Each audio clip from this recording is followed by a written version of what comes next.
Okay, let's jump right into this explainer. We're unpacking the incredible, mind-bending philosophical tension between God's ultimate control, human free will, and the very real existence of evil. Relying on Dr. Jim Spiegel's teachings from his Philosophy of Religion course, we're going to explore one of the absolute most profound puzzles in theological history. To navigate these dense waters, here's our roadmap.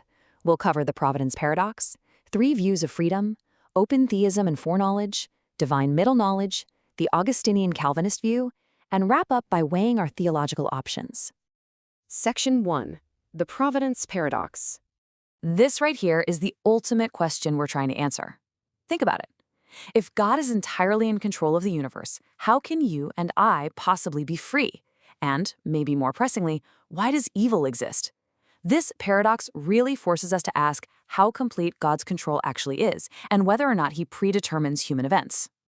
Just to make sure we're all on the exact same page, the doctrine of divine providence simply refers to the extent of God's care or control over the cosmos and human lives. It's the big picture. Every single theological view we're looking at today is really just trying to figure out exactly how this divine control actually operates in reality. Section 2. Three views of freedom. You literally cannot answer the providence question without first deciding what it actually means to be free. There are three main options here. First, hard determinism says every choice has a prior sufficient cause, meaning absolutely no real freedom and no moral responsibility. Now, Christians generally steer clear of hard determinism because Scripture implies human moral responsibility, so our tour today is going to focus strictly on the libertarian and compatibilist views. Libertarianism says the human will is an actual exception to causal determination. Then there's compatibilism, or soft determinism, which says, sure, choices are caused, but as long as the cause is your own internal psychological desire, you're still free. Let's imagine you're choosing a dessert. Libertarian free will is the idea that even with all the exact same prior conditions, you genuinely possess the power of contrary choice right at the moment of decision. So if you chose the chocolate cake, but we rewound the universe to the exact same moment with the exact same conditions, you truly had the power to choose the bread pudding instead.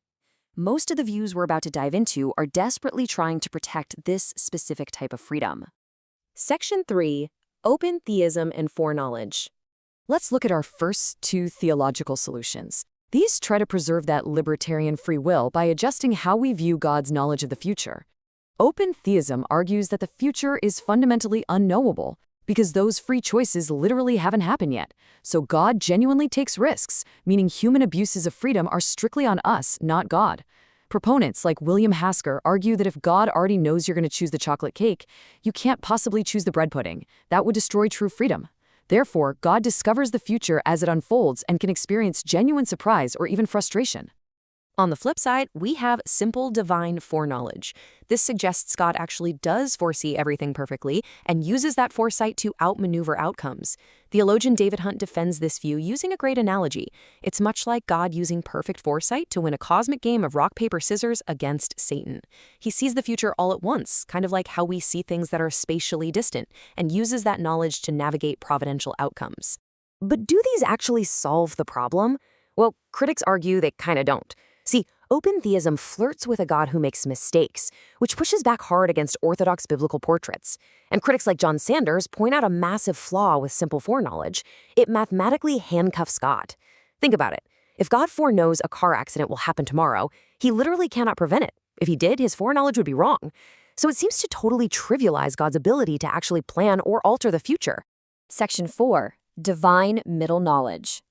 This brings us to a highly nuanced 16th century solution devised by Jesuit theologian Luis de Molina, famously known as Molinism. To really grasp Molinism, think of Ebenezer Scrooge asking the ghost of Christmas future about conditionals. Theologian William Lane Craig loves using this exact example. Molinism is all about God knowing what would happen given certain specific circumstances. It's not just what could be or what will be, but what absolutely would be the case in any given hypothetical scenario. Molina argued God uses this middle knowledge to perfectly decree a world where humans freely act, which creates a really clever buffer between God and the direct authorship of evil. Let's look at the logical order here. First, God has natural knowledge of all possibilities. Then, middle knowledge of what free creatures would do in any hypothetical situation. Finally, free knowledge of the actual world he chooses to create.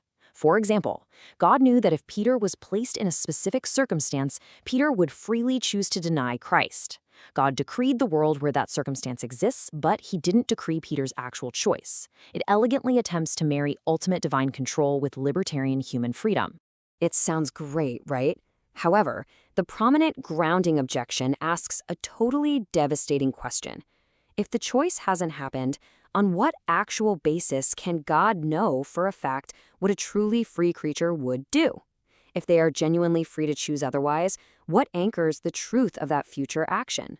Furthermore, critics point out a subtle determinism happening here. If putting someone in a situation means they must react a certain way for God's foreknowledge to be true, are they really free? Section 5, the Augustinian Calvinist view. Let's pivot completely away from libertarian freedom and examine a view that offers absolute divine certainty but approaches freedom very differently. The crucial point here is that Calvinists embrace comparabilism. They believe God meticulously predetermines absolutely everything, yet humans are still totally responsible because we are acting according to our own internal desires. By abandoning that libertarian power of contrary choice, Calvinism completely sidesteps the logical contradictions of foreknowledge. It also brilliantly explains heaven.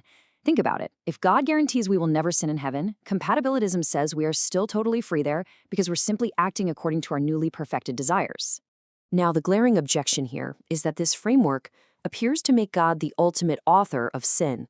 To this, Calvinists respond with the greater good defense, arguing God permits and even ordains terrible things strictly to orchestrate magnificent redemptions. Dr. Spiegel notes that the ultimate example of this is the crucifixion of Jesus. It is the absolute worst evil in human history, ordained by God to bring about the greatest possible good, the salvation of humanity. The logic is, if God can redeem that, he can certainly redeem all lesser evils. Section 6. Weighing the theological options. As we wrap up this explainer, we really need to synthesize these frameworks and look at the philosophical bill that each view requires you to pay. Because, let's be honest, none of them are completely free of difficulty. Every single framework here demands a massive trade-off. You're either looking at open theism, limiting God's foreknowledge and embracing risk, simple foreknowledge, restricting his ability to actually alter the future he already sees, Molinism, navigating the incredibly tricky, head-scratching logic of grounding counterfactuals, those hypothetical would-have scenarios, or Calvinism, swallowing the undeniably difficult pill of God actively ordaining evil for a greater good. You simply cannot have ultimate control and absolute human autonomy without a logical collision somewhere. So, having toured the profound complexities of divine control and human agency, the ultimate question is left for you to answer. Which of these trade-offs makes the most logical sense to you? Do you limit God's foresight to save your freedom, or do you surrender your ultimate autonomy to trust in a meticulous, grand design? It's a fascinating puzzle, and how you solve it fundamentally changes how you view every single event in your own life.